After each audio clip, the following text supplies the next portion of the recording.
I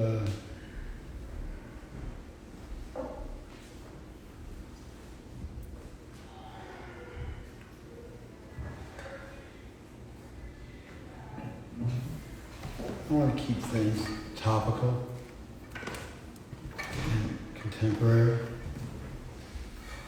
And so I thought we'd talk about something really in vogue. So we talk about celibacy. I don't know if you guys are just sedated or if you seriously lack a sense of humor. Or maybe you don't speak English, I'm not sure, but that was super funny.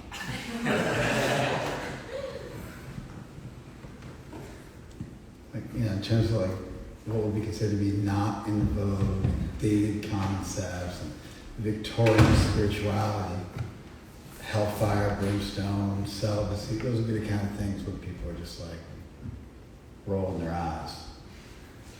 I mean, even I'm been a priest since I was 17. I roll my eyes at that stuff.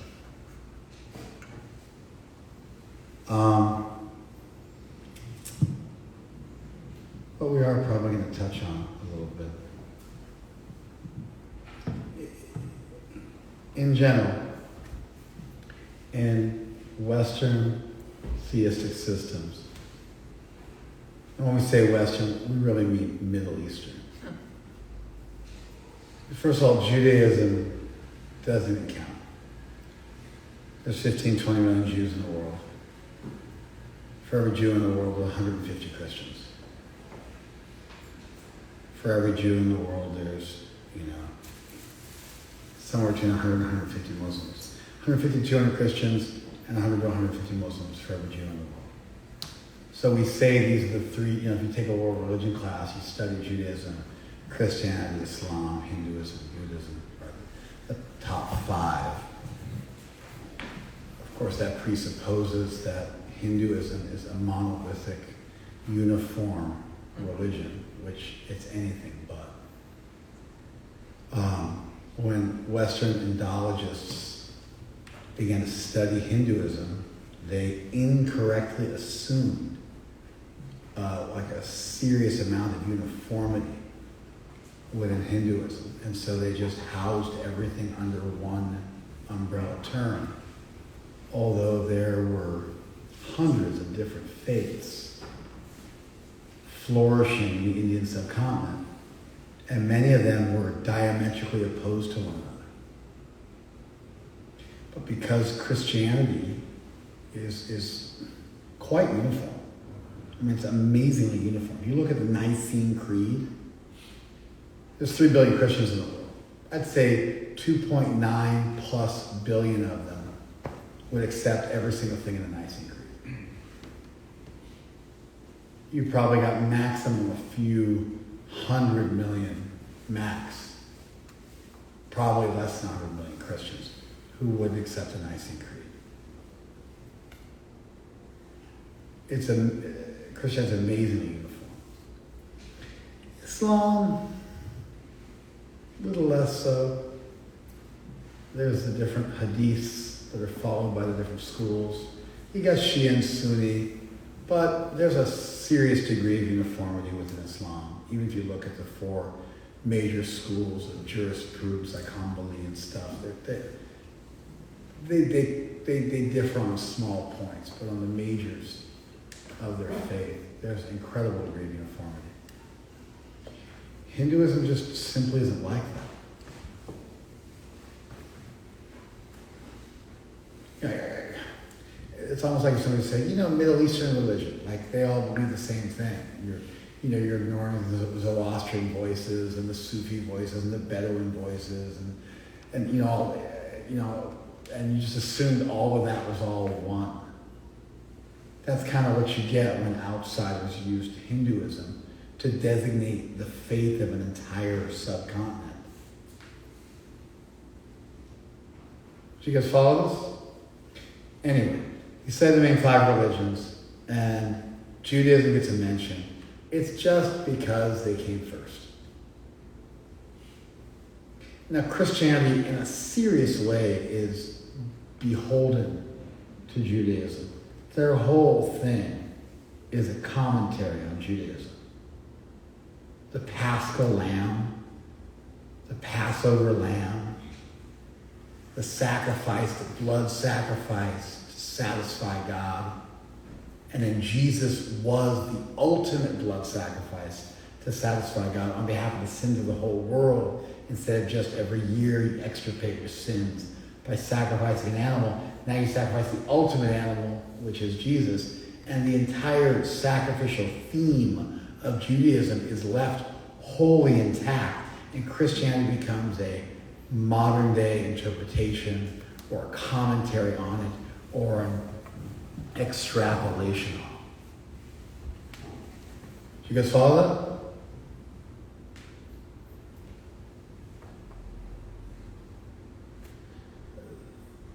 Islam doesn't really follow Christianity or Judaism. They say they do, but it's not true. It's just a marketing thing. They were in the Middle East. They were the new kids on the block. And so they threw in a little Archangel Michael and Abrahamic faith, and we're the third one and the best one.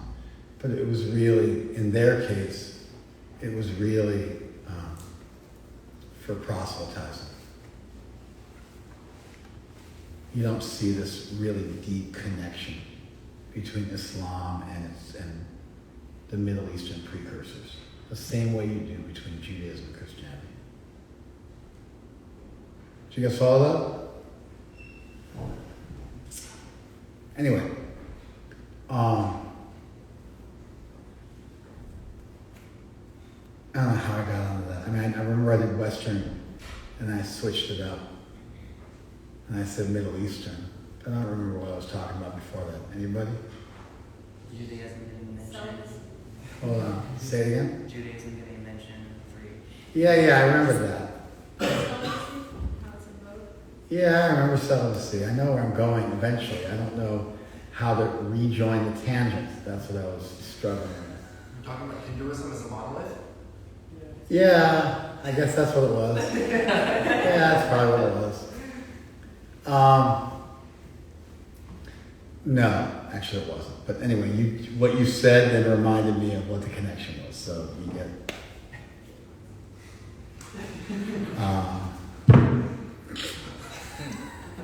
Or maybe a little like this. I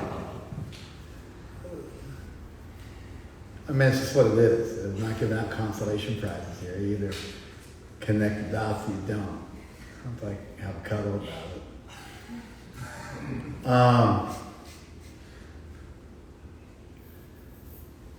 Middle Eastern religion, Christianity and Islam, which is weird. Like the Middle East isn't the cradle of civilization.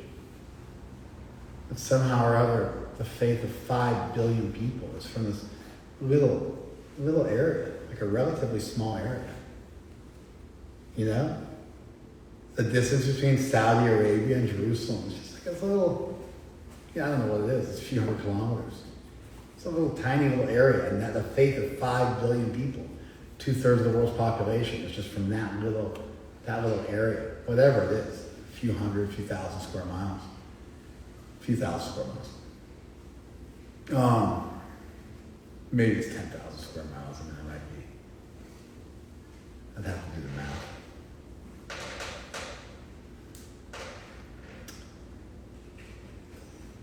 When you look at most people and their ideas about, you're killing me, man. Just leave it. We're good. It's all right.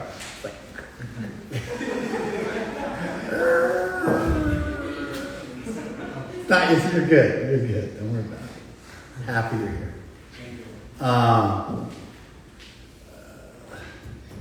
When you look at the ideas about celibacy, chastity, not fornicating, no sex outside of marriage. When you look at 5 billion people, or at least 4.9 billion of them, and the way they think about these terms, they're intimately linked to heaven and hell, the radical dualism of Middle Eastern religion, the Bedouin tribal spirituality of this, these people. You're either in or you're out. You're us or you're them. There's good and there's evil. There's God and the devil. It's right or it's wrong. You're a Christian or you're a heathen. You're a Jew or a goyim. You're a Muslim or an infidel. It's like this really stark, fundamental dualism. And I'm not talking about dualism between body and mind. I'm talking about dualism between good and evil. And the core of those traditions is linked to a philosophical dualism, the absolute nature of the world.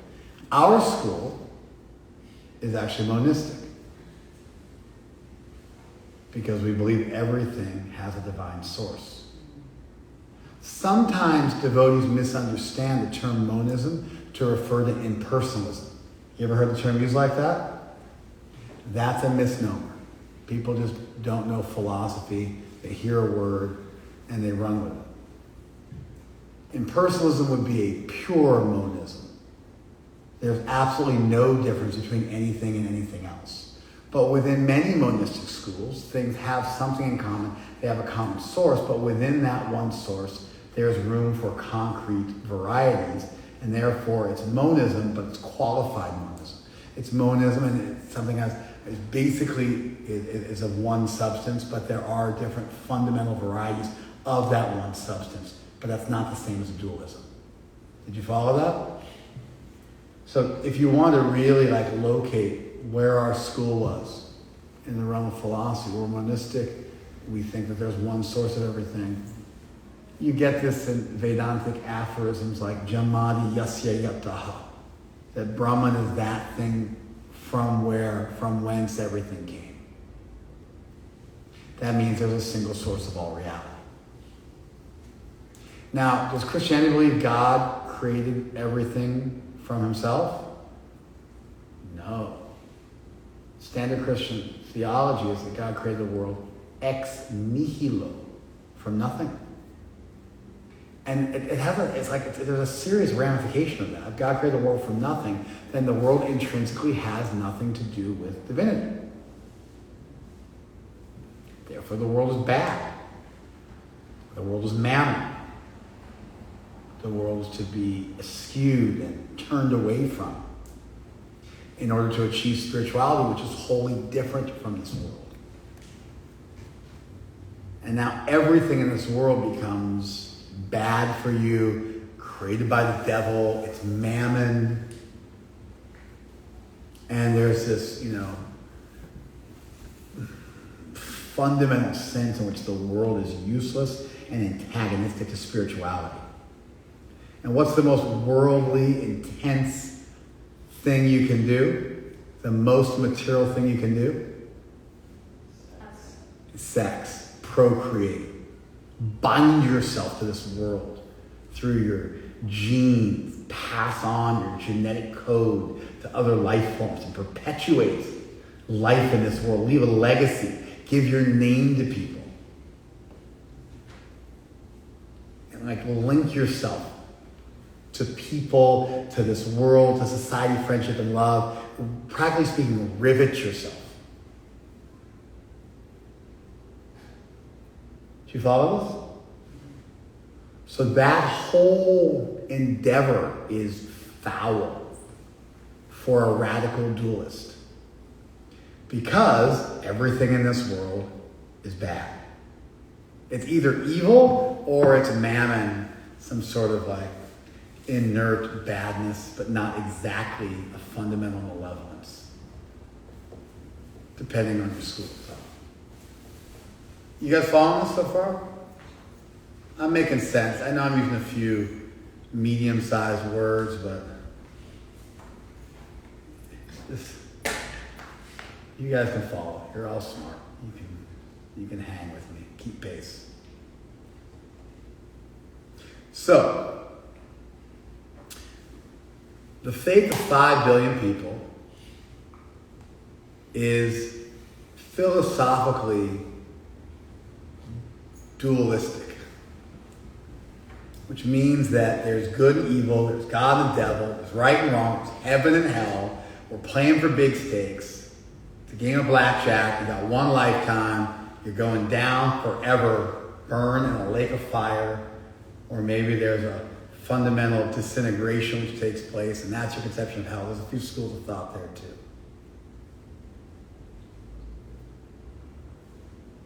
And that's because of the dualistic worldview. And I think sociologically it makes sense if you're a Bedouin tribe fighting for oases, fighting for scant resources in the middle of some godforsaken desert where nobody should really live anyway. It's kind of like, like 2/3 of the world's spirituality was born in the dead zone on Everest, you know? It's like things don't live there, you know?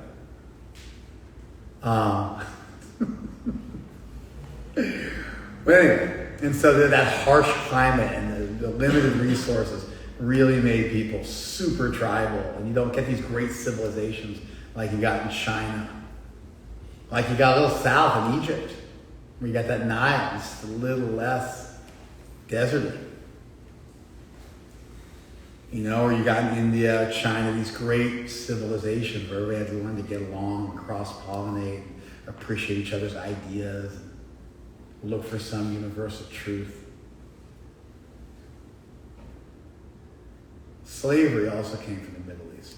I mean, I'm not 1,000% sure on that, but I do know that the Muslims, started importing slaves from Africa. The Muslim slave trade was a white slave trade that was run out of Istanbul, and then the black slave trade was initially started by Muslims importing them to the Middle East. I know other people got in on the action, but I think they were in terms of modern slavery, I think Islam. I mean, obviously slavery existed prior to Islam, but the transatlantic slave trade, this importing of slaves from one place over vast, vast amounts of space. I think the Muslims were big players. I know they were big players. I want to say they were first. In terms of the institution of slavery, although it existed obviously as a precursor. The pyramids weren't built by slaves, by the way. Just FYI, that whole thing that's there in the Hebrew Bible is factually incorrect. Okay, so I want to be an equal opportunity hater, so I hate a lot of Islam, so I got to throw a little hate on the Jewish as well. I'm part Jewish, so it's a for-us, by-us kind of thing. I can get away with it.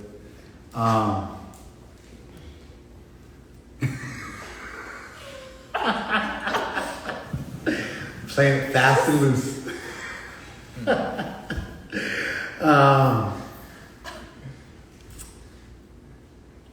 And so the whole celibacy thing is you don't want to go to hell. You don't want to surrender to the pleasures of the flesh. Sexuality is really bad. It's of this world. It's mammon. It's from the devil. And it's something fundamentally foul and wrong. And if you think you don't have this hang up, think again. I bet you most of you have some of this stuff sticking to you. Like some kind of,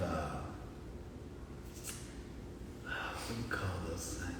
Barnacles.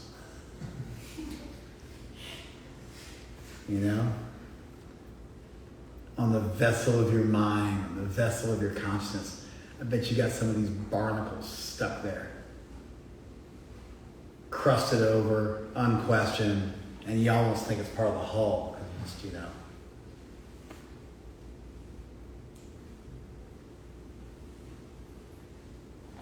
They used to throw guys over the side of the boat and then drag them with a rope underneath the boat and bring them up the other side. And they get all tore up on the barnacles as a form of punishment.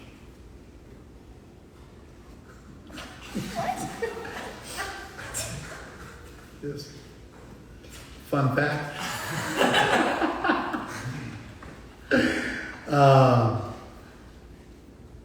They call it keel haul. That's what they used to call it. Keel haul somebody. Sounds really hicky, doesn't it? Like guys in Tennessee. It's more like a pirate thing.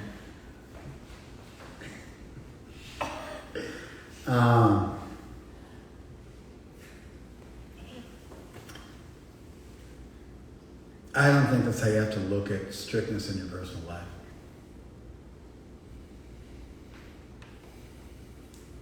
I don't look at my strictness in my personal life in that Victorian way and punishment in heaven and hell.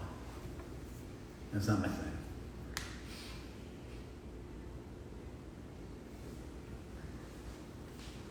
And so I'm pretty strict in my spiritual life. I'm more strict than any of you. Any doubts about that? We can compare notes sometime. Happy to put my cards on the table up against yours. No problem. No poker. We'll just draw the high card. And so I'm pretty strict in my personal life. And I have been for many decades. I mean, whatever. Not many decades. 3. I'm 49. Could be like 8 decades or something like that. I have to be in my 90s. But you know, probably longer than most of you have been alive.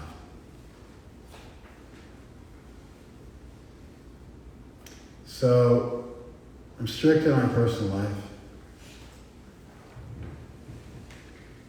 And I don't have this fear of going to hell or being punished, good and evil. It's been bled out of me because of being a part of our tradition for so many years and dealing with the philosophy of our tradition and really soaking it in. I don't have that dualism stuck to me like a barnacle anymore. And I'm more strict than ever. More enthusiastic to be strict than ever. More enlivened in my chastity than ever.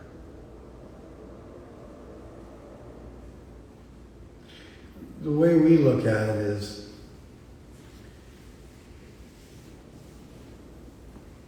I really want to think of Krishna all the time.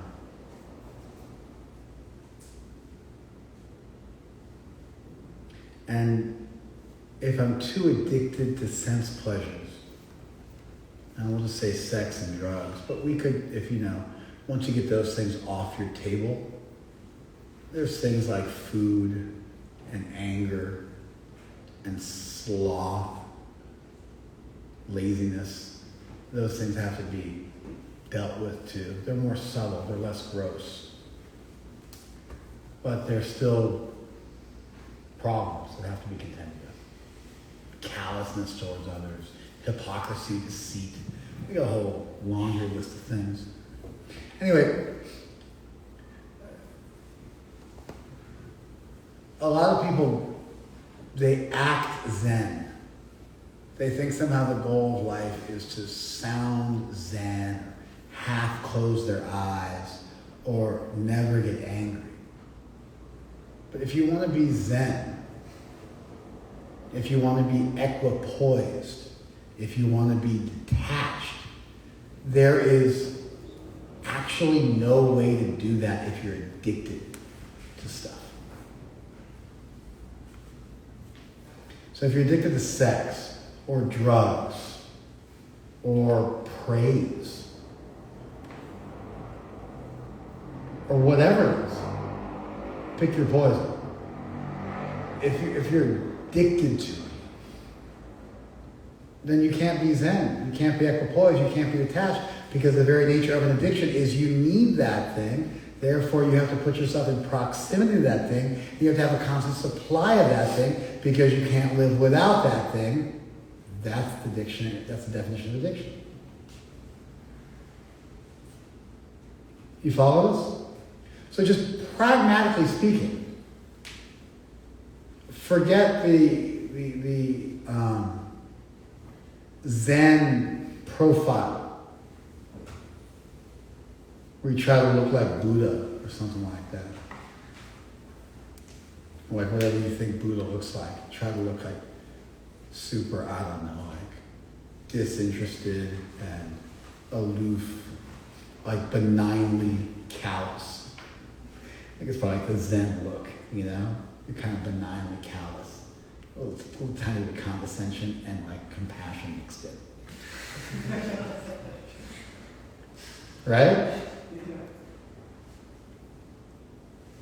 Instead of trying to master that look or that speech pattern or that, you know, the tonal profile of someone who's got that going on, instead of trying to figure that out and like practicing in front of a mirror and taking a bunch of selfies and looking for the Zen one and like practicing, like leaving the Zen message on your voicemail 100 times and picking out the best sounding one, and coming up with one-liners and combing through Instagram to come up with cheesy one-liners to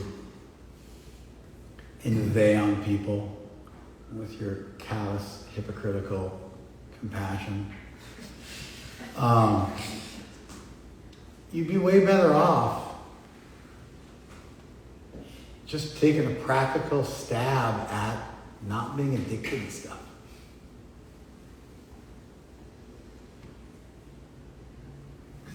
And at the top of the list of stuff people get addicted to, there's two things at the top of the list for adults. There's sex and there's drugs. We can add in money. It's like, you know, we can add in money. And there's a bunch of other ones.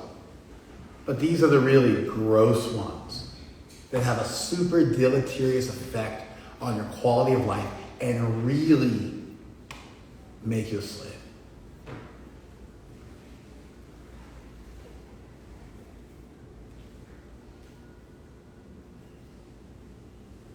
So I'm not like afraid of going to hell.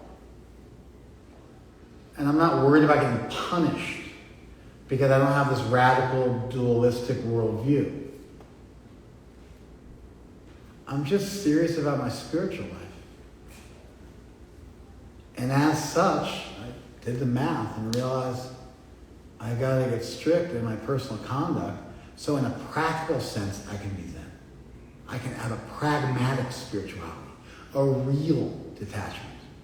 Not a fake one that looks or sounds good, but a real one that actually feels good.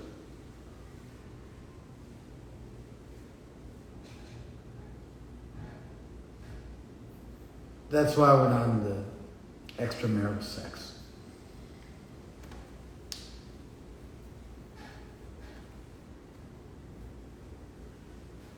You follow?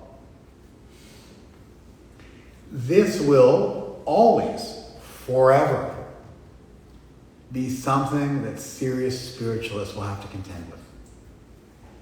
It will never go out of vogue. Nor will being vegan.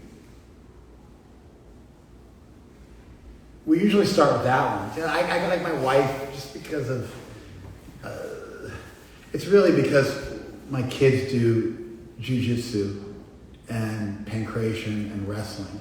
And so the result is, it's just such a crazy hobby.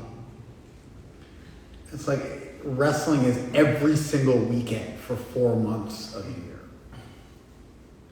Jiu-jitsu is like 4 or 5 days a week, every single week of the year. And so the hobbies my kids have are these just, they just take an enormous amount of time.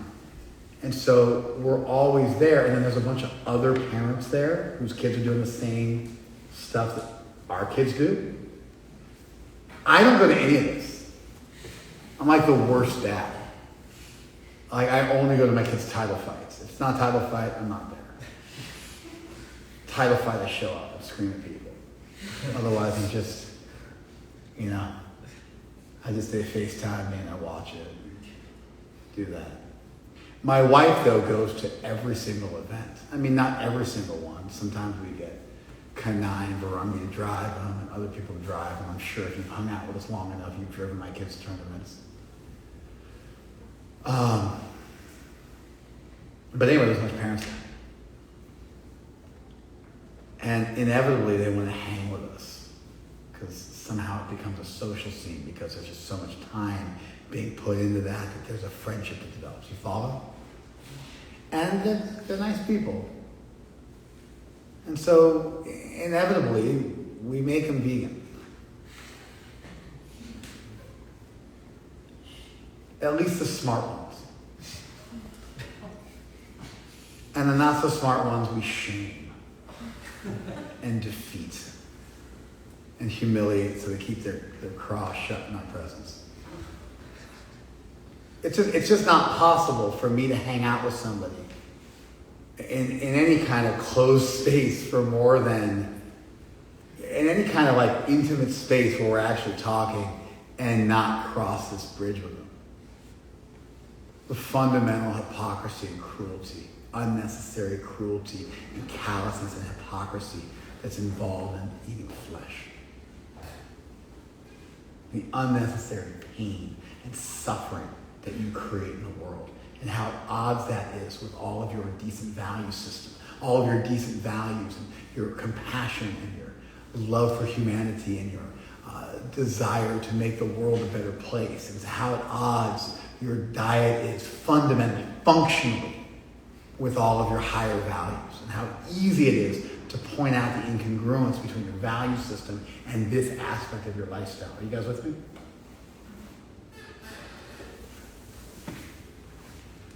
And it's like any time they want to talk to me about, I want some marital counseling, or, because I've been married 25 years. Like, I can actually give marital advice to almost anybody.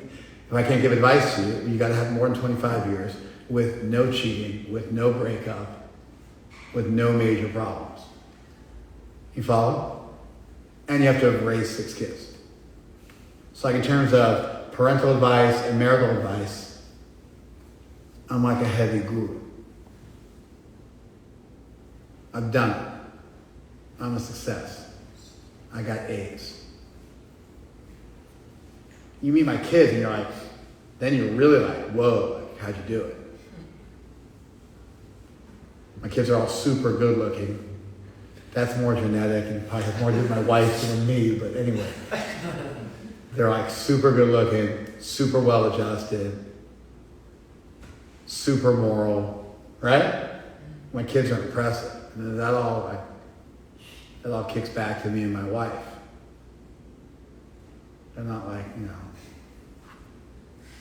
uncontrolled slobs. So people want to ask me advice. And then it's just like, it's almost impossible for me to have a serious conversation with somebody about marriage and commitment and values and integrity and not just be like, hey, let's just address the, 800-pound Big Mac in the room. Do you follow? Because it's like you talk to somebody, they got a big wart on their face. It's like covering half their face and like pulsing on their face. And they want to talk to you about some pain they have in their ear. And they're like, hey man, that's looking really malignant right there. Let's talk about that. Like, no, don't worry about that. Like that girl with the nail in her head, that YouTube video. Never saw it?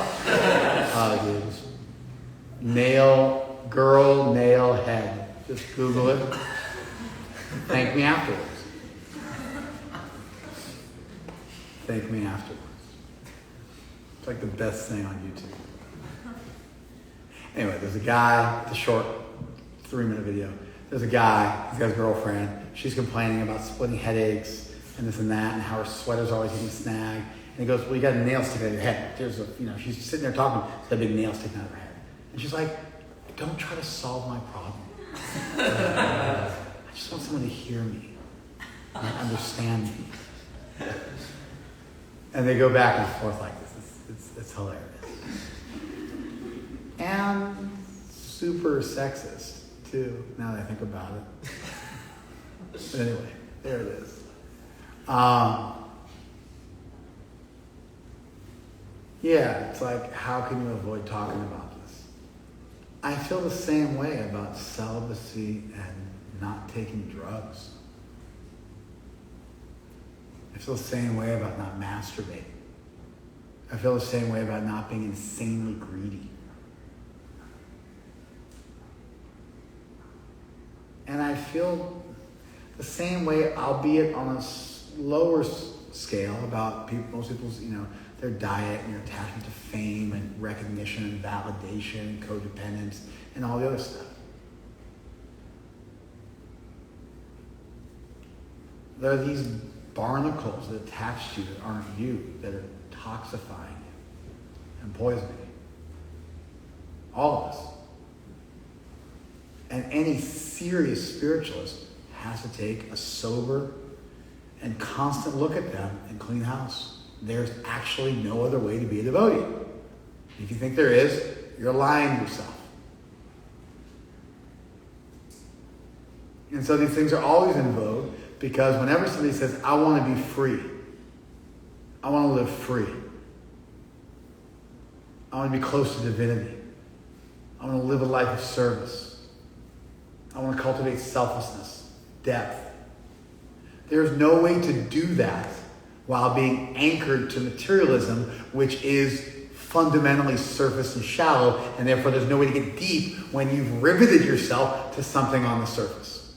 Did you follow that? And so I totally disagree with the radical dualism of Christianity and Judaism, and the whole heaven and hell and God and the devil and the pleasures of the flesh and the spirit is strong and the flesh is weak and immortal sin and all that crap. I think it's philosophically it's garbage. I don't think it's an intellectually respectable position. I don't need my scriptures to make these critiques.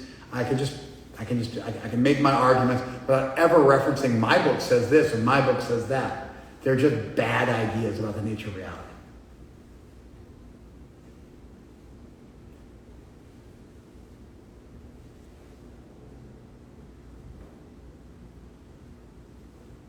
Imagine, if you had a kid play with dolls, which is how child psychologists figure out what's going on with kids. Maybe you had a kid playing with dolls, you were watching, behind some double-sided glass, you're recording them, the kid was playing with the dolls, and two dolls talking to each other, and then one kid was saying, everything in this world is evil and of the devil. All those bad thoughts you have are created by the devil. And you're going to hell forever unless you repent and vicariously atone through another. And you can't do it on your own. And you're fundamentally flawed and invested with a mortal sin because something your great-great-great-great-grandparents did that you had no control over. But now everything's been done. There's an all-good and all-powerful God who created the world. And this is the best he could do, is creating you with fundamental sin. And it's totally illegal because we're holding you accountable for something that your great-great-grandparents did, which is not legal to do.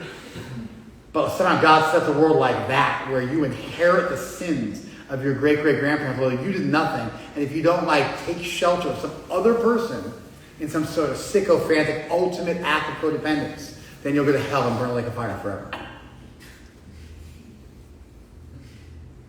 Imagine one kid talking with the dolls, or on the schoolyard talking to other kids saying that.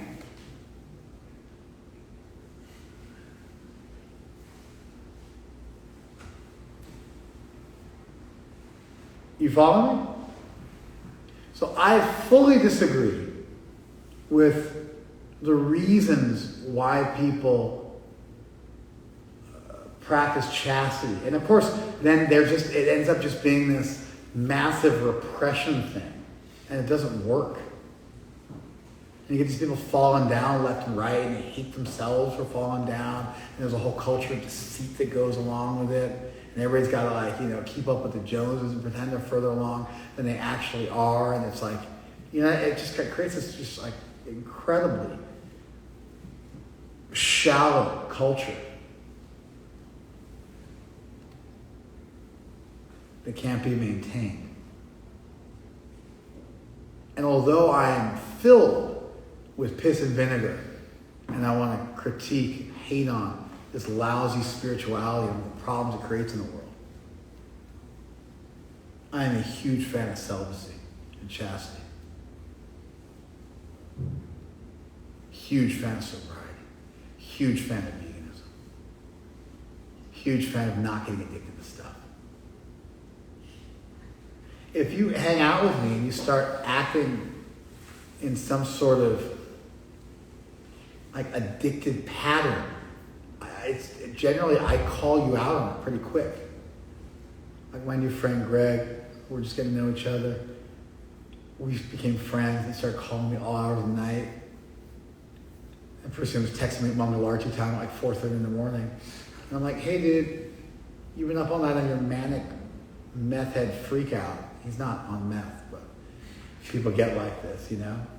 Unmedicated people get like this sometimes. And so he was just kind of getting spun out. I don't think he needs to be on medication, but she's a therapist. That's why I was like, I had to like say something in your defense.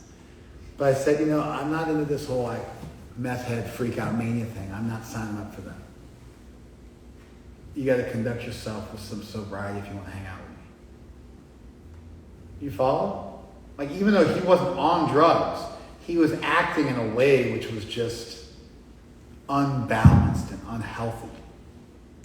And so then my service was to point out that you're not thinking clearly. And you're sort of sucking me into your world of drama. And we're not going to do that. I'm going to suck you out of your world of drama. You're not sucking me into your world of drama. And anybody who hangs out with me for long enough, I do that. Before doing that, we talk about the big, massive problems in your life that you have to start dealing with right away. Because if you're intoxicated and you're doped up on sex and lust, there's no way even like for it to get in. There's no way you can get that new information in. And so my interest in these arcane, dated, Victorian ideals is because they're absolutely essential for someone to get serious about their spiritual life. You got to cross these bridges. You got to start to deal with these things. What am I addicted to?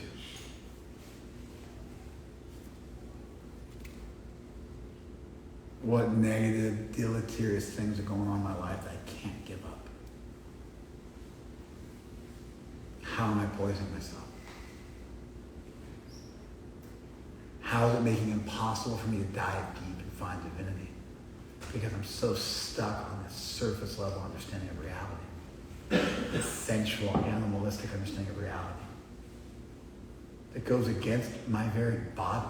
I was given a human body, which means I have this incredible power of thought. I was made to think. Like if you met a lazy cheetah, just like hung out all day, you'd be like, what are you doing, man? You got this great body, you're made to run. Like, what are you doing? You know? Like if you met a cheetah and they had like a, what do you call that? Like a swagger. What do you call that? Like a, you know what I'm talking about? When you walk. Yeah, like a limp, walk with a limp. Yeah. What is it? Huh? Santo? You say gait? Dude, I'm trying to come up with like slang term. Did somebody say saunter? Ambulate? Come on, guys. Talk about that swagger people walk with. You met a cheetah that was like swaggering around, all slow. You're like, what are you doing? That's what it's like with human beings that don't think about the bigger issues of life. Who am I? Why am I here? What's this all about?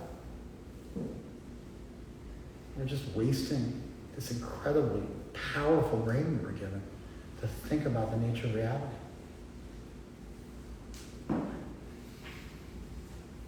So, I'm a big hater on dualistic religion, which essentially makes like women are bad, the world is bad, your senses are bad. God becomes like this jerk who just created this world of temptation. Just all around you, ruin your life. You got a devil in one ear and God in the other. And it's like Screw Tape Letters by C.S. Lewis. It's a great book. You guys can read Screw Tape Letters. Not in any of that. I am into getting really serious about spiritual life. And getting real serious about spiritual life means you have to actually get serious about spiritual life. And that means you got to get deep. Doesn't mean you want to look deep. It means you want to actually be deep. If you want to be deep, you got to stop killing animals for your diet. You got to stop orgasming every which way but loose. And you can't take any drugs.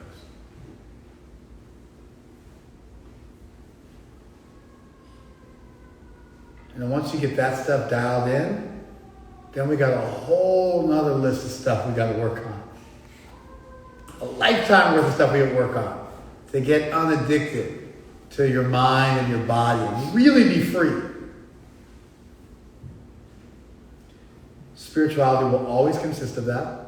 It has always consisted of that because spirituality is the move away from surface materialism to a deeper version of reality. Even if this world is ultimately conceived of as spiritual, we don't want to interface with the material version of this world. We want to interface with it on a deeper level, and that means we have to get over the superficial level of this world to see what's really going on. So either you hate this world, or you go deeper than the superficial world without hating the world. But either way, you can't be addicted to the surface pleasures because they end up stupefying you and making you incapable of deep thought. Do you guys follow this? And therefore, all this stuff is a current topic. Always will be.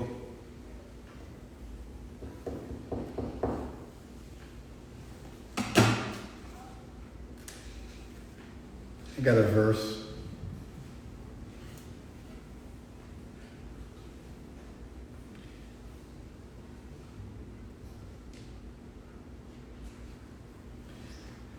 But a person free from all attachment and aversion and able to control the senses through regulative principles of freedom. Regulative principles of freedom.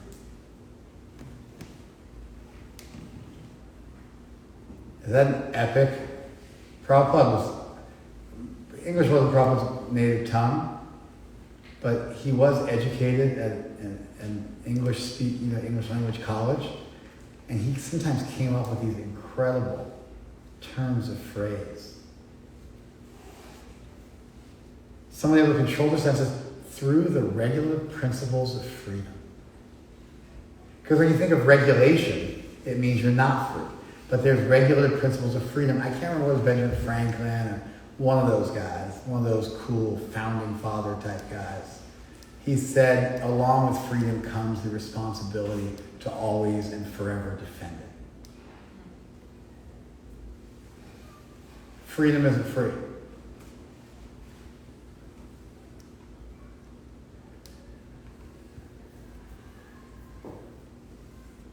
Freedom isn't free.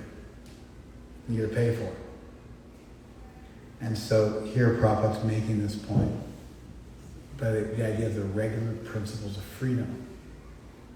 That there's some kind, if you want to get to that infinite land, that land where rainbows never die, that like pot of gold at the end of the rainbow, that magical, adventurous wonderland, you got to go through a door.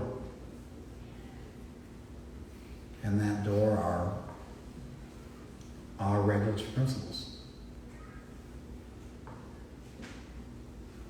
Our diet and the way we behave on the big stuff. Strangely, when the 12 apostles met in the book of Acts and they voted to figure out which principles of Mosaic law had to be followed by the Christianized Jews, by the people, the Gentile people who they were turning into Jews, they wanted to find out if you have to circumcise adults. They said no. But they voted on which principles of Mosaic law had to be followed. It's in the book of Acts, Acts 15, I believe. And it was the only meeting of the 12 apostles after the time of Jesus. And no strangled animals, no blood with the animal, which is the Jewish kosherization stuff. No pagan animals, so like no meat offered on a pagan altar, and no sex outside of marriage. when the Jews who were following Jesus, his original 12 apostles, were trying to distill down the essence of Mosaic law.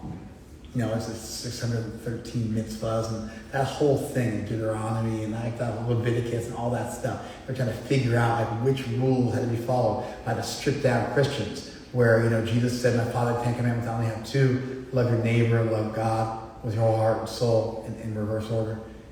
When they were just talking about like, what the essence of it, 3 of them were about diet and restraining meat eating, and 1 of them was about illicit sex. Far out, right?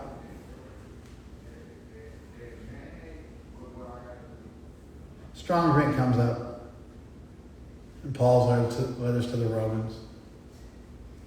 He gets into strong drink, which is, you know, whatever liquor was at that time.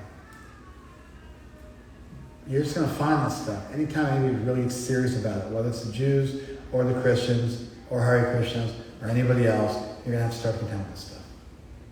And instead of saying, like, don't strangle animals and eat their blood, drain their blood, like as if that makes it nice, you know, we just make it real simple, right?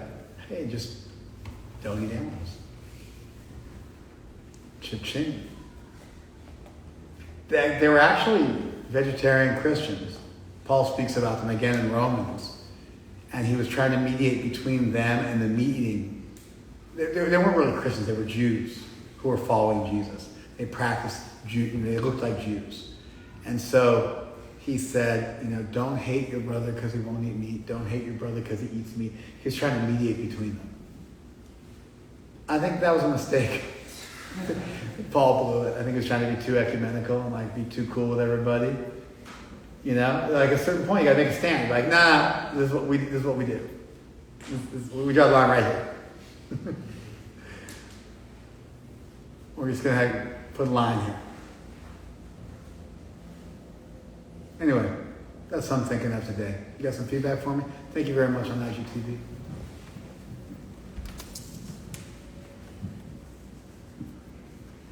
What do you got for me, David?